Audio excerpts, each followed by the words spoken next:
Olá, tudo bem? Eu sou Charlie Austin e eu sou tu. Você está aqui no Merlin Sage.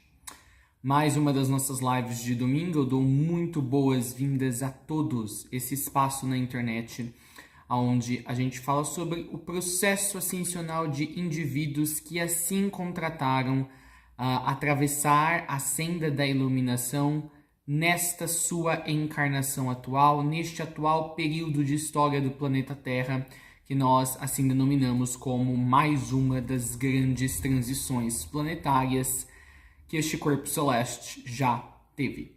Se você é novo no canal, vou pedir para você checar a playlist da qual esta live fará parte. Playlist essa intitulada apenas com o nome Ascensão. E também a outra playlist onde eu guardo a maioria dos outros vídeos do canal que saem aqui durante a semana. Essa segunda playlist, por sinal, é intitulada Diário de Bordo da Ascensão. Fica aí também meu convite para você checar os meus atendimentos conscienciais, que a gente chama comumente, coloquialmente, de atendimentos espirituais. Todos vão estar lá na minha agenda online, leitura-almicas.reservil.com. Temos leitura akáshica, cosmobiografia, remoção de implantes etéricos ou espirituais. Temos também conversa com o eu maior, com time espiritual. Temos também remoção de cargas ou integração de vidas simultâneas nas câmaras em Shambhala. E lá também você encontra todos os cursos do Merlin Sage, cursos incríveis para ajudar a você evoluir como um ser enquanto encarnado nesta fisicalidade. E por último, eu te peço para você fazer a inscrição do canal. Hoje eu quero falar de pêssego laranja. Por sinal, a história que você vai ouvir hoje não é a história tradicional do universo. É uma história que muitos se recusam a contar. É uma história que muitos ignoraram. É uma história que muitos não querem contar. É uma história que, por ter sido negada a ela própria a oportunidade de ela vir à luz, de ela estar no holofote, há muito pouca informação sobre a mesma. Isso precisa mudar. Precisamos falar sobre essa história, sobre mais uma das milhares de possibilidades que existem no campo da probabilidade, na quântica, de como o nosso universo local veio à existência. Sabemos que ele existe numa certa linha de exponencialidade, como a panspermia, como o Big Bang, já tão falado pelos cientistas, também o criacionismo. Ele veio através de todas essas formas e quaisquer outras formas possíveis, ou explicações possíveis de como ele se originou. E se há uma explicação de como ele veio à tona, lá está essa explicação como uma linha de experiencialidade real no campo das probabilidades quânticas. Mas pêssego laranja existe como uma linha. Talvez seja a linha que conta a história do universo mais bela possível. E por que não querem reforçá-la? Por que não querem contá-la? Por que não querem intensificar essa linha no campo da probabilidade quântica? Pois ela tem a ver com o sagrado feminino. Quem nos conta a história de pêssego laranja é Arcope, uma amazona da cidade Ratanabá, com um dos seus principais centros bem no coração da floresta amazônica. A história se dá da seguinte maneira. Logo depois que o útero pariu o universo, ele ainda estava quente e aconchegante.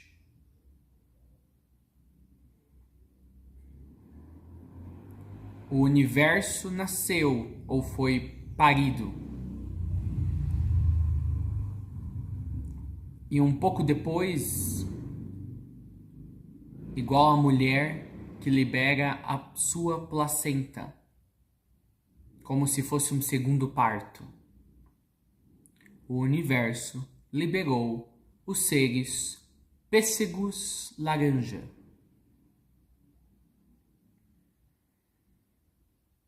Houveram então 2 partos no princípio do universo.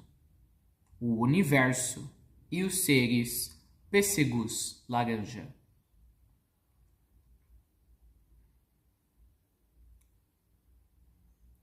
O grande útero antes de parir era apenas isso, um grande útero, mas sem a sua definição de útero.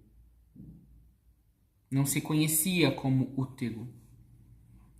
Estava retido e resignado em apenas ser.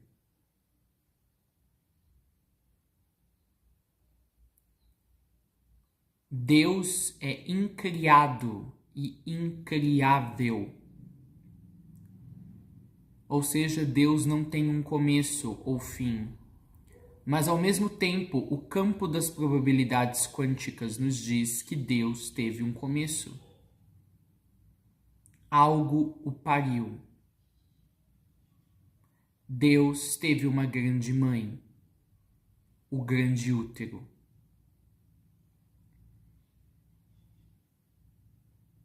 Pois precisa existir o Deus incriado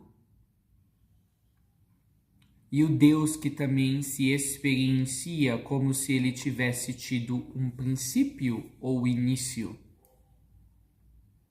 Na realidade, o grande útero pare todas as probabilidades do campo de probabilidades quânticas.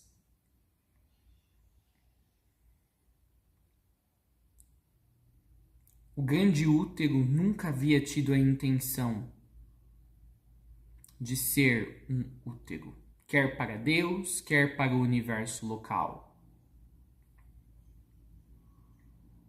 Quando ele pariu o universo, ele já pariu tudo o que pode existir no momento presente.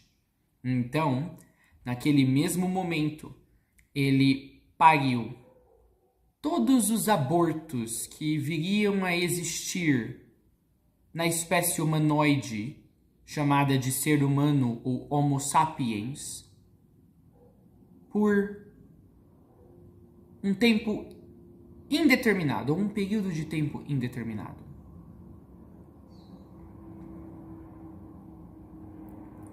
Toda vez que uma mulher aqui no planeta aborta um bebê, um feto, independentemente das razões sociais para o mesmo, independentemente das nossas filosofias e dos direitos que são de direito das mulheres obterem,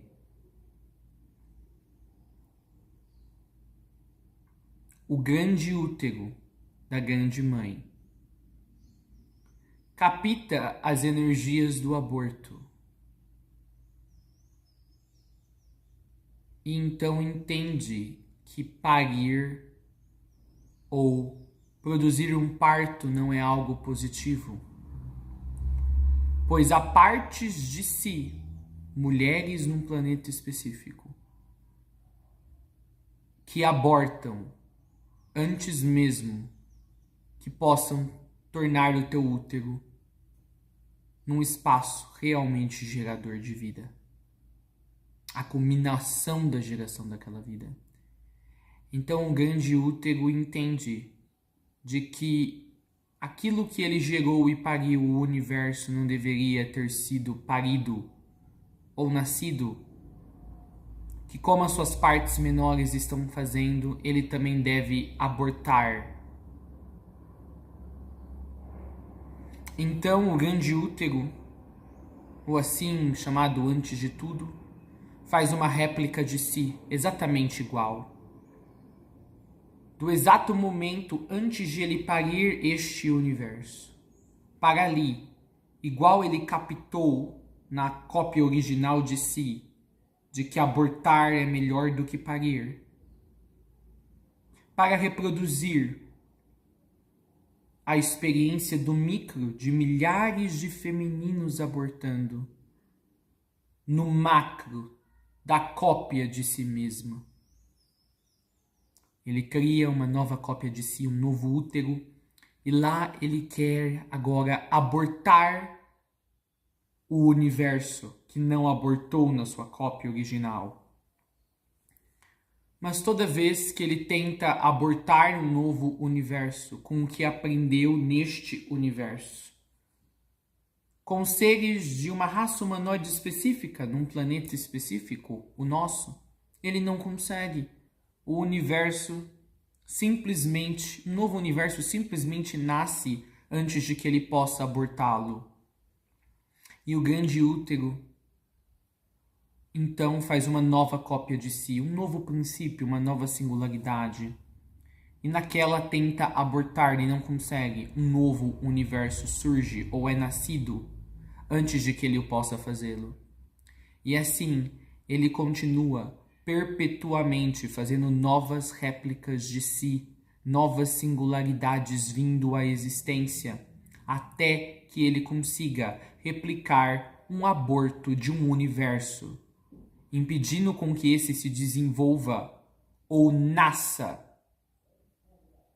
impedindo que um universo se desenvolva dentro dele a tal ponto que consiga nascer.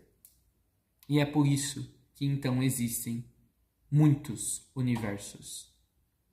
É a tentativa do grande útero de reproduzir em larga escala um aborto cósmico, da mesma maneira que ele aprendeu com réplicas pequeninas de si num planeta chamado Terra.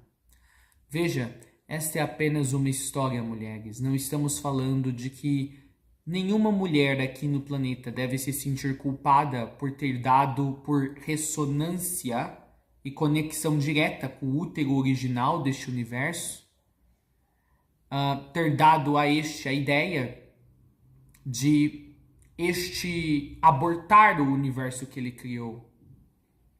E visto por não conseguir, visto que este universo já existe, até por isso que vocês existem e muitas de vocês abortaram, ele ter que criar uma nova singularidade de si para tentar este feito num outro espaço quântico. Queremos apenas dizer de que quem diria de que ações num planeta tão pequeno, no subúrbio de uma galáxia, de uma das espirais de uma galáxia, aonde seres estão apenas reivindicando o direito de seus corpos, abreviando uma vida dentro de si, por causa do que sentem no momento, do que lhes parece justo e apropriado, poderia ter reverberações de níveis cósmicos. Mas o grande útero, ele captou para si a ideia de um aborto cósmico, assim como ele aprendeu com as mulheres deste planeta, porque ele já tinha algo dentro de si do mesmo nível, de reivindicar o seu ser em apenas ser, sem precisar ser num útero. O grande útero foi fecundado por algo. Ele foi como que subitamente um dia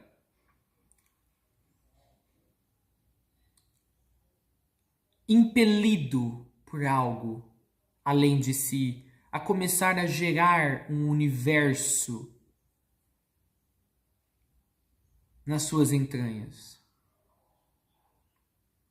Não lhe foi perguntado, não lhe foi pedido, não lhe foi explicado de que ele tinha essa capacidade de gerar um universo. Não podemos dizer que isso o incomoda, saber que do nada ele havia ganhado esse papel de útero. Mas ele está curioso de saber o que, ou que isto, ou que aquilo, a parte dele mesmo, pois nada a parte dele existe, poderia ter sido capaz de fertilizá-lo. E subitamente, sem ele ter possibilidade de se tornar algo que poderia gerar um entendimento da nova formação que ele começava a tomar, lá já estava ele, como um grande útero. Mas vocês devem estar se perguntando, essa placenta universal que você falou, Charlie, que é o pêssego, são seres pêssegos laranja, o que são eles?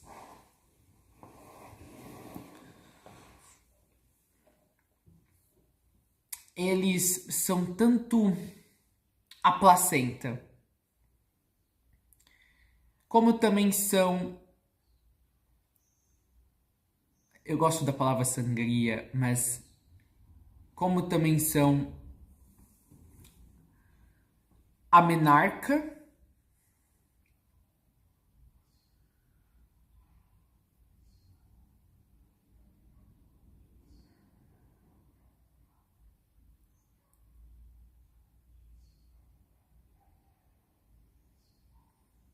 e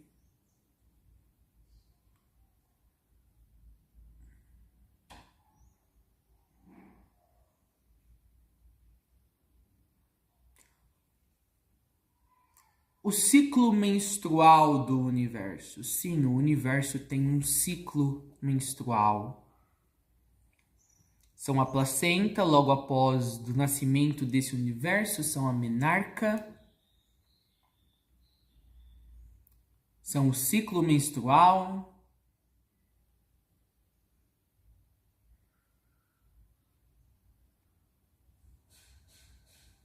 são o sangue desse ciclo.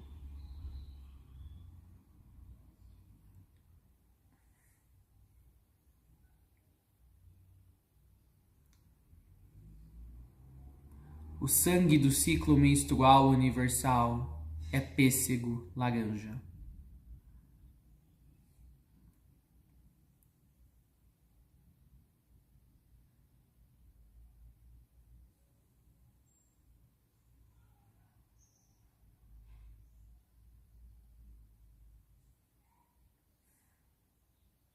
Eu parei para que vocês sintam isso.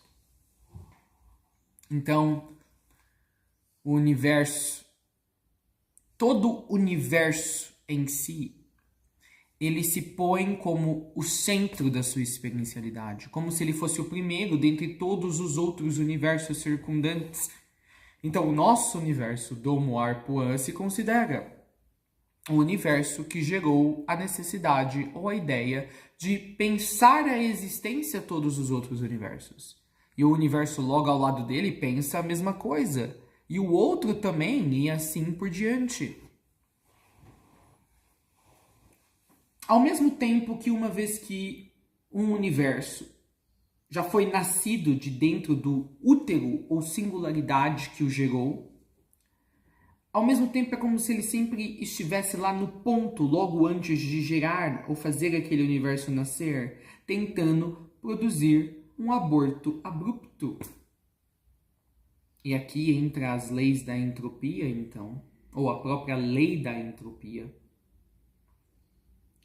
É como se o universo tentasse se auto-sabotar, porque o útero, em algum nível, não quer ser o útero que gera a vida.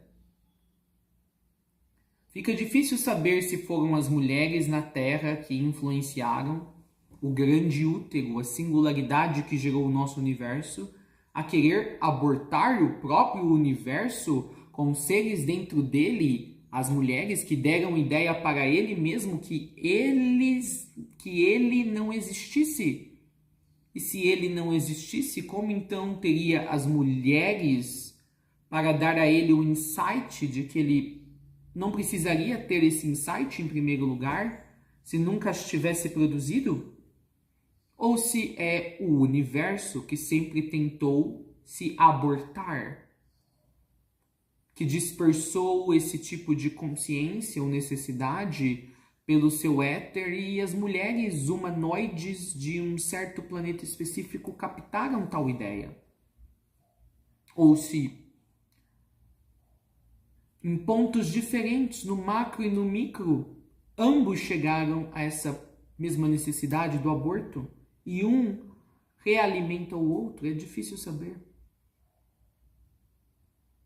Veja, toda essa história aqui estou contando sem nenhum véu ou filtro filosófico, sociológico, feminista, socioeconômico, empírico. É apenas uma história, desprovido de ideologia ou tentando puxar para uma ideologia ou outra. Então, os seres pêssego laranja são tanto a menstruação, a menarca, o ciclo menstrual, como a própria placenta que saiu do universo logo depois que ele nasceu. E todos os universos estão tentando produzir o seu próprio aborto. Na verdade, não os universos. O grande útero que os gera, que os geram e querem abortá-los. Mas para eles sentirem que eles podem abortar cada universo que geraram, este já precisa existir num campo de probabilidade para eles verem o que aquele se tornou e que aquele universo específico é um algo conciso e empírico. Eles precisam ter, numa das duas pontas do contraste, a existência de um universo e verem que isso existe como algo real, para que queiram impedir algo através de um aborto. Como poderiam impedir algo do qual nem sabem que este pode ser, pois não há referência?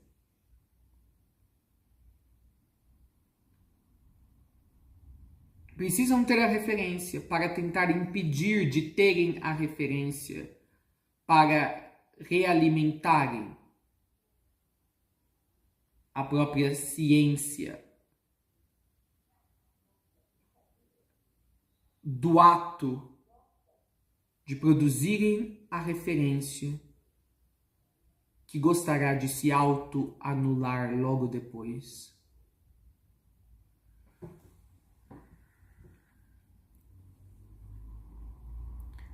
O grande útero é chamado de liana.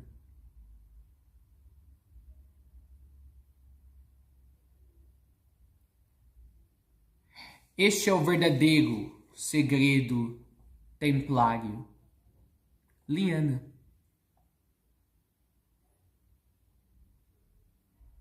Liana não queria ser mãe. Liana não queria ser um grande útero. Liana queria apenas ser. Com isso quero dizer que Deus, se você for considerar apenas uma das muitas singularidades que Ele é, como sendo o único Deus, é uma mulher. É o feminino. Deus não queria que houvesse o masculino. Mas Liana, de tão sutil, não conseguiria dar à luz a um universo que é tudo menos sutil. Ele é muitas camadas, muitos níveis, consciências e dimensões.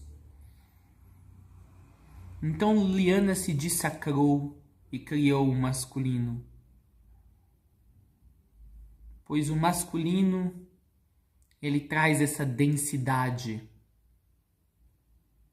Só assim ela poderia enxergar o filho que gerou. Assim surgiu o masculino.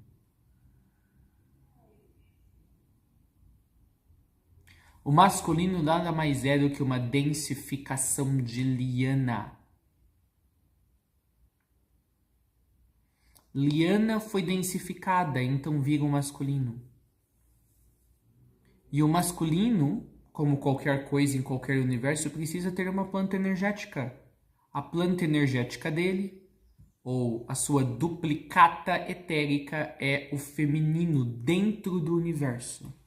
Então, quando o feminino está dentro do universo, ele é uma duplicata energética de uma densificação de liana. Quando o feminino está fora das constrições universais, ele é liana.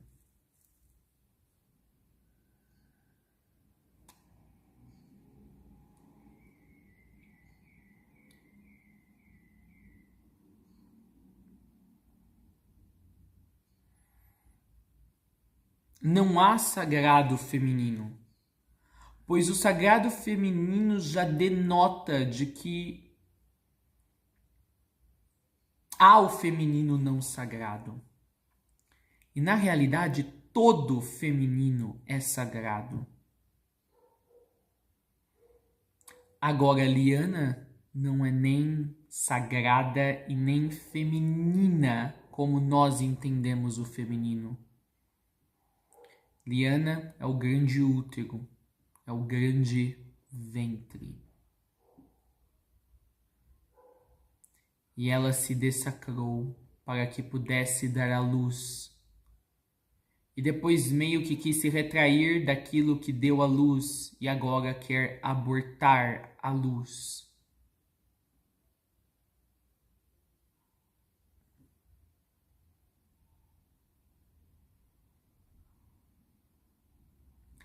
Essa menarca, essa menstruação, esse ciclo menstrual universal que existe para cada um dos universos e é também a reunião de todos esses ciclos menstruais de um universo específico reunido ao dos outros, que são os seres pêssegos laranja, foi o que criou as várias ordens do feminino.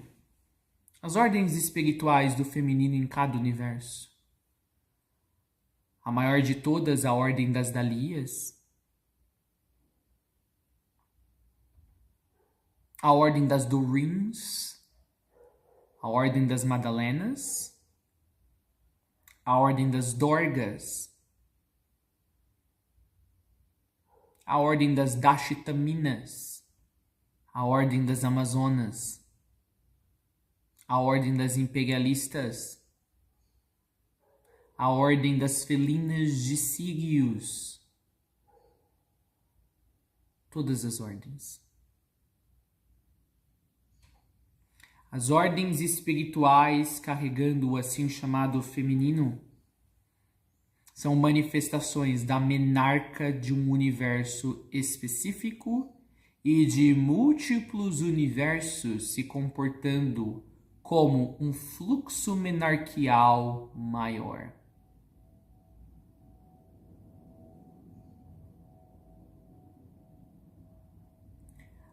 Há mulheres neste planeta Terra que elas são especiais. Mesmo sendo humanas e tendo uma consciência que encarnou no veículo humano de gênero feminino, elas trouxeram a consciência que têm aos seus corpos não de um eu maior ou de uma mônada em específico. Elas se tornaram extensões de consciência desse fluxo menstrual do universo específico no qual estão inseridas. Portanto, ao encarnarem num corpo de gênero feminino, são um feminino, digamos que puro. Não é o feminino aquele da polaridade feminina ou yin que existe dentro deste universo. Ou seja, não são o feminino que é a duplicata etérica de liana que densificada se torna o masculino. São uma extensão da própria liana através do fluxo sangrial que liana expeliu logo após de ter dado à luz a este universo.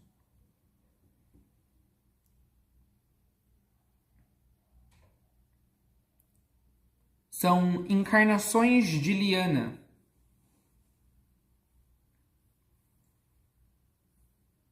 querendo entender por que ela precisa ser mãe, por que ela precisa ser útero, por que ela precisa ser geradora da vida.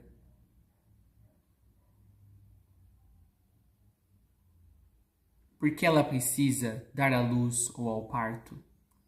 Por que ela precisa ter seios? Por que ela precisa ser mais leve que a pena de Maat? Então há mulheres nesse planeta que vêm com a polaridade feminina, assim como esta se manifesta em qualquer quadrante desse cosmos.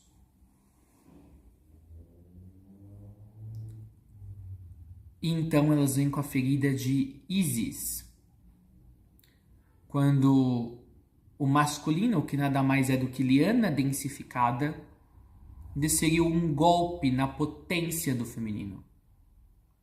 E há outras mulheres nesse planeta que não têm a ferida de Isis, pois são uma manifestação da consciência da menstruação de Liana, o grande útero. O único útero que no campo das probabilidades conseguiu gerar esta consciência que chamaríamos de Deus, mesmo Deus sendo incriável.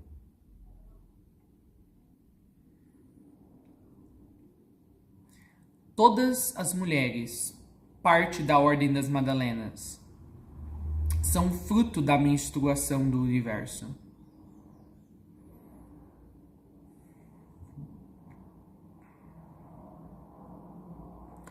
Todos os homens do priorado de Sião eram tanto macho como fêmea.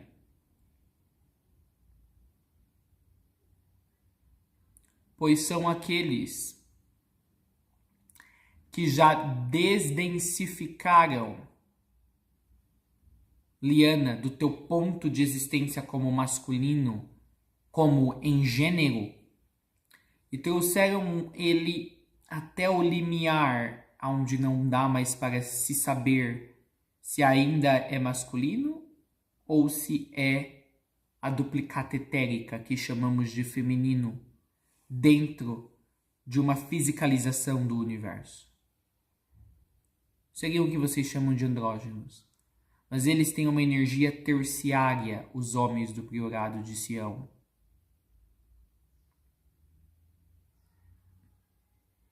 São homens que foram dessacralizados na sua potência masculina para serem sacralizados dentro da ciência de que são Liana.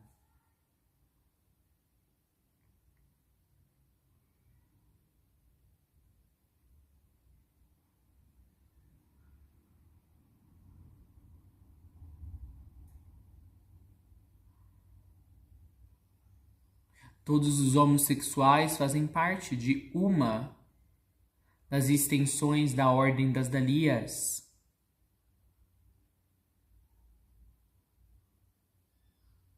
Uma subordem chamada Ordem dos Fóbaros.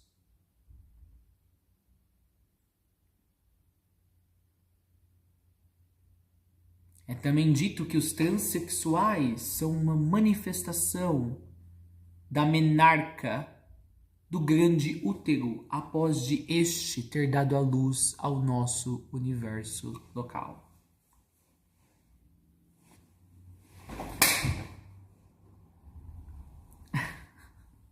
Desculpem, eu ter matado um mosquito em plena gravação. Mas era para chamar a atenção de vocês, para aqueles que talvez estejam muito impressionados com essas informações. Esse mosquito tentando pegar um pouco da minha seiva, do meu sangue. Queremos matar o enigma de Liana tanto quanto eu acabei de matar esta vida. Obliterá-la. Era um mosquito etérico, nem era real. Estava aqui só para uma teatralidade nessa live.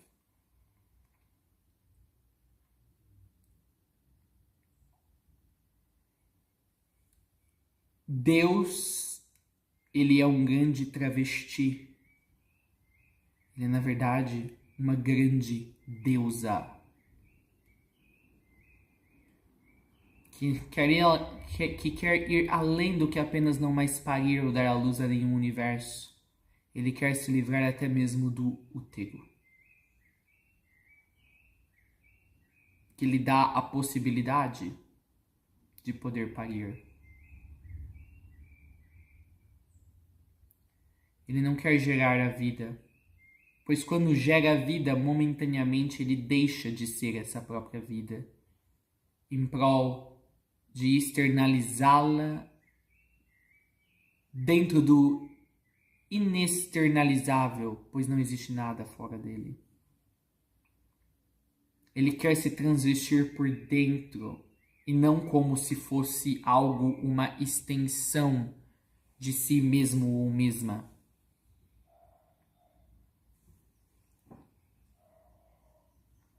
Há um grande conglomerado que organiza todas as ordens espirituais nesse cosmo e nos outros, que foram gerados pela menstruação do grande útero que gerou ou deu à luz ao nosso universo.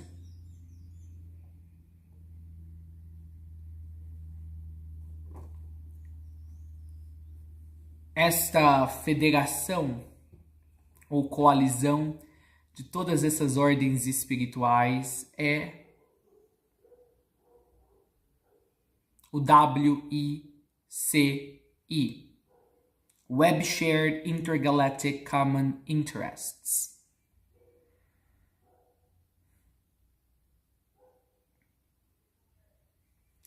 Estes são o que vocês conhecem no seu folclore de teorias da conspiração, ou de hearsay, como nós dizemos, de causos fantásticos de homens de preto.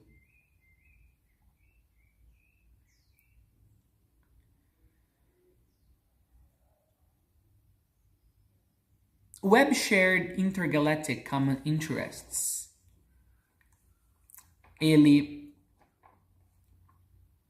fiscaliza, por assim dizer, observa o ininterrupto fluxo de sangue menstrual que continua a sair de direto da singularidade ou grande útero que gerou o nosso universo e para todos os lugares aonde este vai ou segue.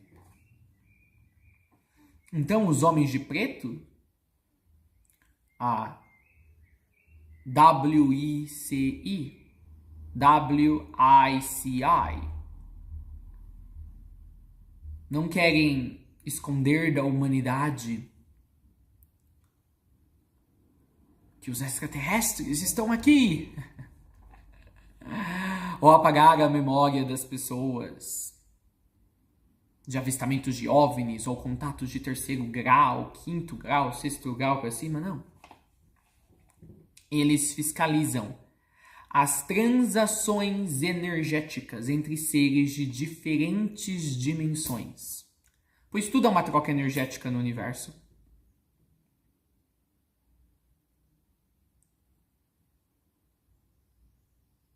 Para se certificar de que em qualquer troca entre seres, por exemplo, às vezes um ser de 3ª dimensão com um ser de 6ª dimensão, por exemplo, a nível planetário, para se certificarem de que ali não há a energia do fluxo menstrual universal.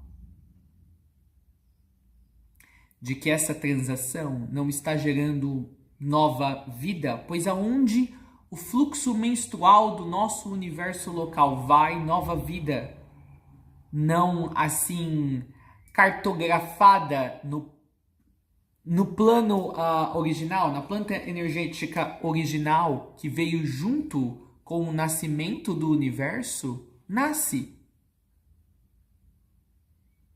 causando disrupções ao plano do próprio universo de crescimento que já nasceu com ele.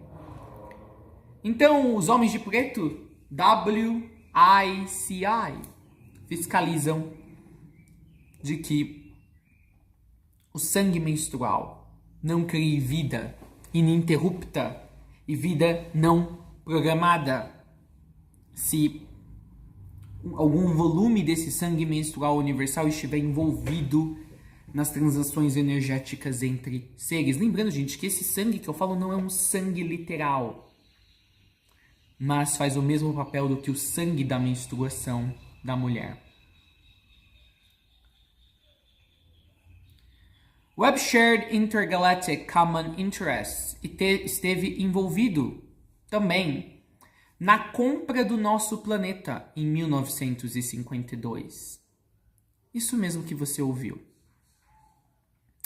Esta grande federação que fiscaliza as transações energéticas entre seres de múltiplas dimensões, na verdade, procurando por traços de sangue, do sangue menstrual do grande útero que gerou o nosso universo, em 1952 sobrevoou Washington. Sim, aquele famoso avistamento de OVNIs durante vários dias e semanas. E por que fizeram isso? Porque todo o planeta, pessoal, tem uma escritura. Igual uma casa tem uma escritura quando você a compra. O planeta Terra estava num quadrante abandonado do universo. E por ser um quadrante que ninguém dava atenção, ele foi meio que tomado, raptado. Uma série de consciências, que vocês chamariam de seres, se apossou do nosso planeta. E os Estados Unidos acabaram contatando esses seres, sem querer, Não há nada sem querer no universo, por sinal. Mas vamos supor que foi sem querer. E os Estados Unidos comprou a escritura do nosso planeta desses seres. Agora, imagina, 1952, não fazia muito tempo que tinha acabado a Segunda Guerra Mundial, o mundo estava caminhando para uma Guerra Fria. Imagine, nas mãos de um dos maiores impérios do planeta, os Estados Unidos da América, a escritura do nosso planeta. A escritura de um planeta é um organismo vivo.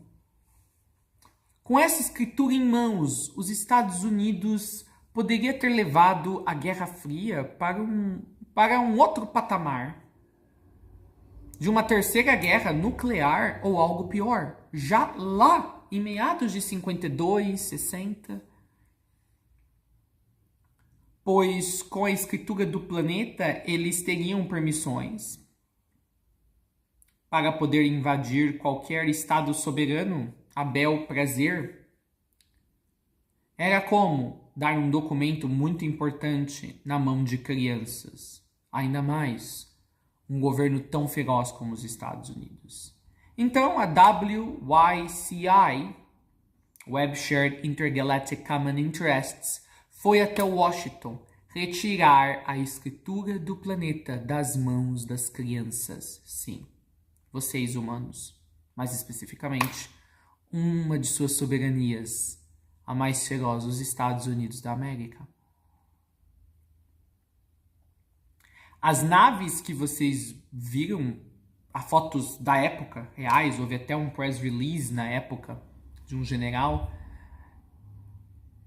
eram todas naves de membros da Web Shared Intergalactic Common Interests.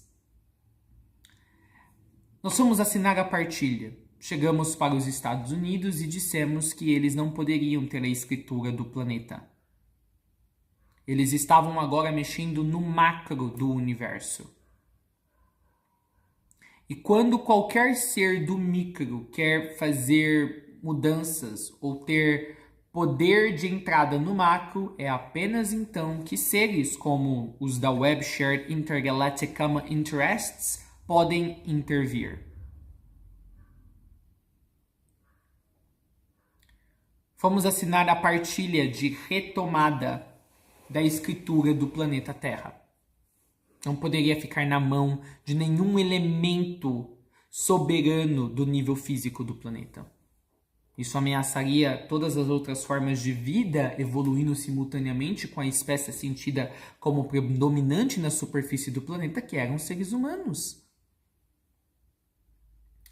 Já na ocasião também, acordamos a morte de Kennedy. A morte dele lá por 63. Eles não falam, mas Kennedy ainda nem era presidente em 52. Mas no campo de probabilidades, nós já havíamos visto de que teria tal presidente e de que ele ia pôr, como eu gosto de dizer, fogo no parquinho. A ideia de Kennedy era revelar todas as informações para a humanidade sobre tudo que é a lei à humanidade.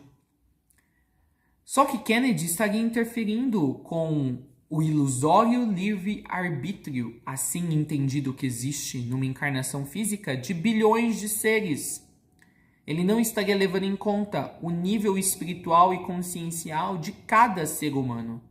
Ele iria simplesmente revelar tudo e deixar assim, a esmo, e que a humanidade se virasse com as informações. Isso era um perigo para o próprio fluxo evolucionário de cada indivíduo na espécie humana e da espécie humana como um todo.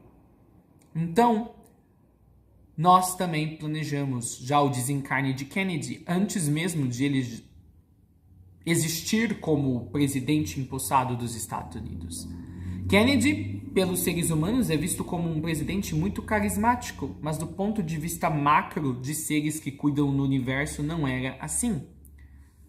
Acordamos fazer o desencarne dele antes mesmo de ele já ter se tornado presidente dos Estados Unidos e prometemos que entregaríamos ele em espírito de 13º nível, ou corpo amorfal.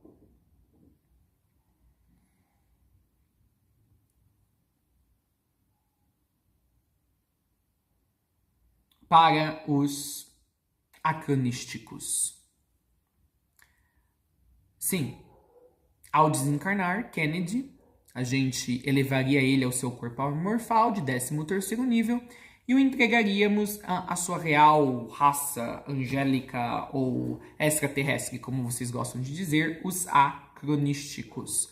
Pois Kennedy já havia feito esse tipo de reviravoltas em outros 15 sistemas planetários parecidos com o da Terra. Sim, ele tinha o hábito de chegar em planetas ainda muito primitivos, com espécies que estavam se tornando as predominantes, e ele revelava tudo o que existia em todos os níveis daqueles planetas, causando uma real histeria coletiva, uma distopia induzida, porque as pessoas, os seres desses outros 15 planetas, simplesmente não conseguiam conceber ou processar o tanto de informação que ele revelava. E ele iria fazer isso com a espécie humana, tirando a espécie humana do seu ritmo normal de descobrir as coisas no seu próprio tempo. Então, Mãe Maria, Astanara e Mestra Dorgas escoltaram ele logo depois do seu desencarne no seu 13º corpo espiritual, ou sutil, o amorfal, até a nave dos acronísticos.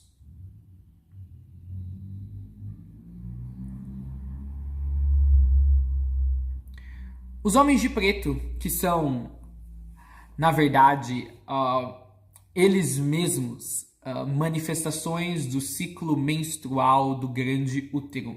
Então, eles são todos pêssego laranja.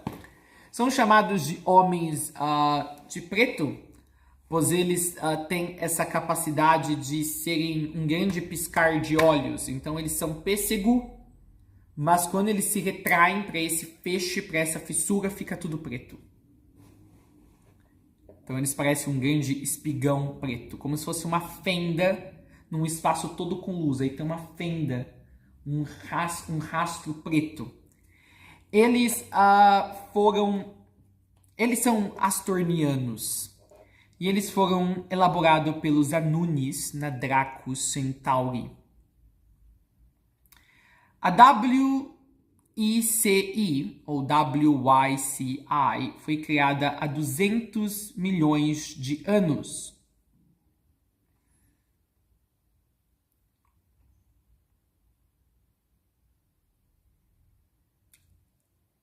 E esta Web Shared Intergalactic Common Interests é como esse conglomerado de ordens espirituais do feminino, neste universo e em outros. É como é o nome dela na versão intra do universo. Porque na versão impra, isso quer dizer acima de intradimensões, a WYCI é conhecida como Mapper, M-A-P-P-E-R, que quer dizer Mapping Portals Peripheral Regions. Regiões periféricas de portais mapeadores. Por sinal, o chamado projeto Blue Book, criado por um segmento do governo americano, pelos militares, depois que documentou os avistamentos de Washington em 1952, na verdade, foi um cover-up, foi um acobertamento, um projeto para acobertar todos os avistamentos que estavam tendo naquelas décadas, criado pelos mestres de Walcott, Hilarion e Katumi. E aí vocês podem pensar, por que esses mestres gostariam de acobertar da humanidade a existência de OVNIs, UFOs, objetos não identificados? Justamente porque eles também contribuem com a WICI e a Mapper na versão impra, que tem alguns princípios. Os princípios da WICI ou da Mapper alguns como o de não interferência, não salineidade e não obrigatoriedade. Isso quer dizer, o de não interferência. é de que consciências evoluídas no universo não interferirão de maneira alguma ou induzirão consciências ainda no micro, mesmo que esta assim sentida interferência seja para a evolução dos mesmos. Ou seja, deixamos os seres no seu próprio fluxo. Podemos apenas interferir se estes adentrarem o nível do macro. Não interferiremos no nível do micro, nem para o bem, nem para o mal, desde que eles não interfiram no nível do macro. A não salineidade. Eu falarei mais sobre a não salineidade num outro vídeo. E a não obrigatoriedade, ou seja, na não obrigatoriedade também envolve seres em evolução, por obrigação, não precisam saber de tudo. Ainda mais se não for pertinente para o crescimento deles e ficar apenas a nível de conhecimento. Alguns realmente acham que para seres evoluírem consciencialmente, eles precisam ter a ciência dos muitos outros níveis. E realmente isso é uma falácia. Você só precisa do conhecimento do teu nível interior. Muitos seres ascensionaram nesse planeta sem nunca terem tido contatos extrafísicos ou de qualquer outra natureza. Então não há uma obrigatoriedade dos seres estarem conectados com todos os níveis que podem existir para ascenderem e viverem na real paz universal. Nessa foto que está em tela, vocês veem algumas naves, e aí aqui eu já pus circulado os agrupamentos de naves por cores. Então, uma das naves era uma nave de Saint Germain e Portia, que desceram dentro de Washington como um único corpo fisicalizado. O outro agrupamento de naves ali são dos 373 Kumaras. O outro ajuntamento de naves é do tibetano DK, ou de Walko. O outro agrupamento de naves é da deusa da liberdade. O outro de Adama. E o outro dos Greys altos e os draconianos Alfa Fêmea 12. Foi esse comboio de seres que estavam nessas naves, nessa foto original, que foram lá buscar a escritura do planeta Terra da mão dos Estados Unidos. E que coisa boa que fizeram isso. Então o detalhe é, a humanidade, principalmente os ufologistas, aqueles que são entusiastas dos OVNIs, dos extraterrestres, acham que é essencial para a humanidade as pessoas saberem disso para poderem evoluírem consciencialmente. Mas o próprio WICI, ou a MAPOR, não acha isso pelos seus 3 princípios que eu apresentei aqui. Na verdade, os próprios seres evoluídos têm feito de tudo para se esconderem da humanidade, como esses eventos que eu falei para você realmente descrevem. Eles estão ok em esperarem a humanidade no seu próprio passo, sem pressa, sem pressão, sem interferência, chegarem e acessarem o nível de consciência onde eles estão. Se a humanidade chegar lá, ótimo, a humanidade saberá da existência deles. Se não chegar, está tudo bem também.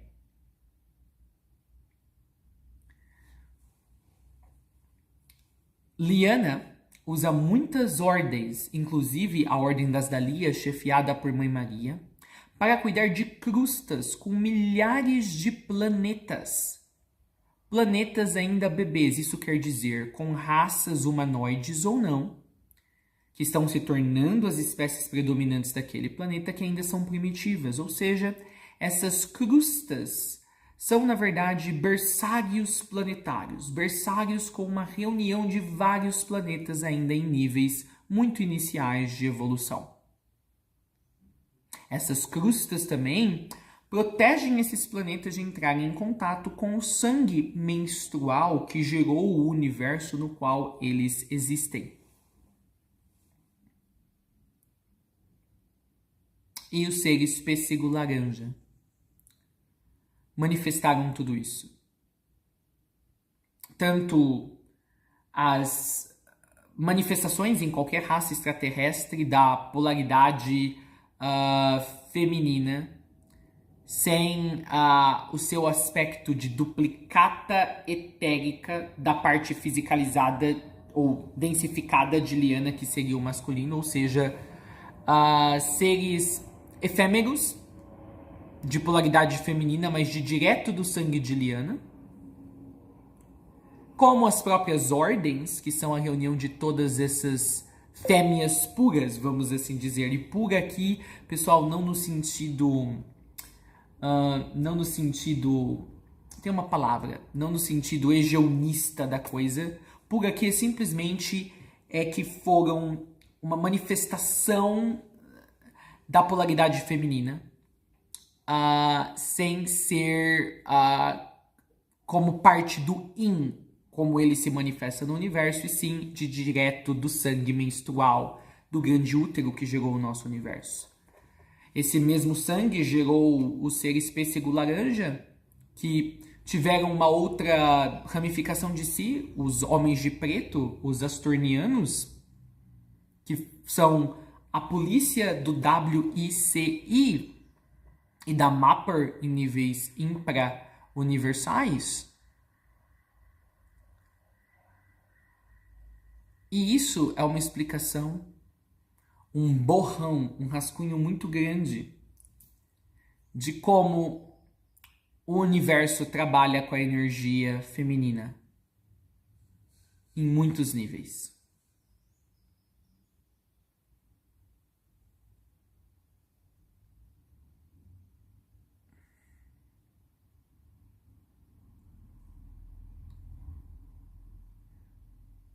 É isso. Acho que não tem muito mais para eu dizer. Acho que vou terminar por aqui. O feminino ainda está em descoberta. E ele quer se livrar das suas próprias amarras, que estão encravadas na sua própria essência, até mesmo no nível do grande útero. As grandes ordens secretas, como o Priorado de Sião e outros, veneravam Liana.